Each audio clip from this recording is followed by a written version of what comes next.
naratibo ng isang convicted criminal. Ako po ay convicted. Ako po ay nakulong. Ako po ay nabuhay kasama ang mga kriminal sa Bilibid. At kilala ko po ang underworld. Siguro po, maaring sa ibang bagay, mas maraming nalalaman ang aking mga kasamang senador, pero pag pinag-usapan po natin ang mga kriminal dito sa bayan natin, ako po ang magsasabi sa inyo, napakadami na pong kriminal sa atin na walang puso, ang mga halang ang kaluluwa. Napag-usapan po natin ang mga biktima ng sinasabing war on drugs, pero hindi po natin napag-usapan ang mga biktima ng mga durugista. Kung paano pinapatay ang kanilang mga anak, pinapatay ang kanilang mga asawa, pinapatay ang kanilang kapitbahay. Kung paano sinira ng droga ang mga buhay ng mga pamilya ng OFW. Kung paano po sa loob mismo ng Bilibid, kung saan po ako nakulong ng 3 taon at ginawa ko pang pelikula ito. Ang pangalan po ng pelikula, maaari niyo pong panoorin, Hari ng Selda. Dito po ay binunyag ko na sa loob mismo ng Bilibid ay nagluluto ng shabu. 1998 po yun.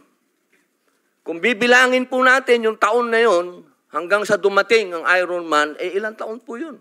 Ganun po kahaba ang mga panahon na namayani at talagang naghahari ang mga drug pusher sa Bilibid. Alam niyo po, mga mahal kong kababayan, wala po, totoo po. Ang kamatayan ng buhay ng isang tao ay yaan po ay bigay ng Diyos. Yaan po ay kayamanan, yaan po ay regalo sa atin ng Diyos. Pero, mga mahal kong kababayan, ang ating pong bayan ay nasa bingit ng napakalaking kapahamakan.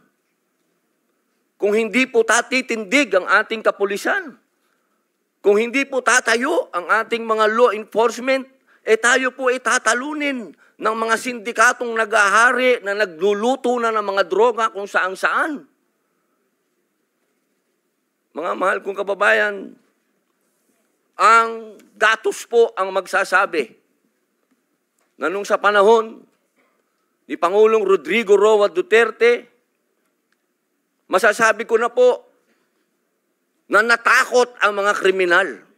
Wala pa po siyang ginagawa. Doon lang sa commercial niya na last Christmas yun na to, natakot na ho ang napakaraming kriminal. Natakot na ho ang napakaraming durugista, napakaraming pusher ang nag-surrender. Wala pong nangyayari. Sa salita lang po yun. Mga mahal kong kababayan, kung sisisi natin lahat ang mga namatay dito sa administrasyon ni Rodrigo Roa Duterte, abay nagkakamali po tayo. Alamin po natin kung ano ang drug underworld, kung ano ang mga drug syndicates. Ako na po ang nagsasabi sa inyo, regular na po ito tuwing magpapalit ang administrasyon, naglilinis ang mga sindikato.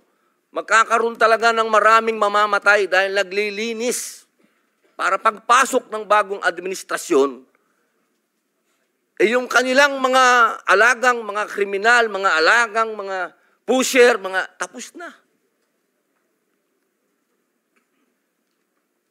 Sana po, sa usapin na ito, maging realistic po tayo, mga mahal kong kababayan. Kung kailan ba natin na ibalik sa mga kababayan natin ang kalsada. Nung panahon na yon, nagiinuman sa tabi, nakahubad, ang mga babae hindi makapaglakad, hindi ka makapaglakad ng may cellphone ka, aagawin ng cellphone mo, loob ng bahay mo, papasukin ka.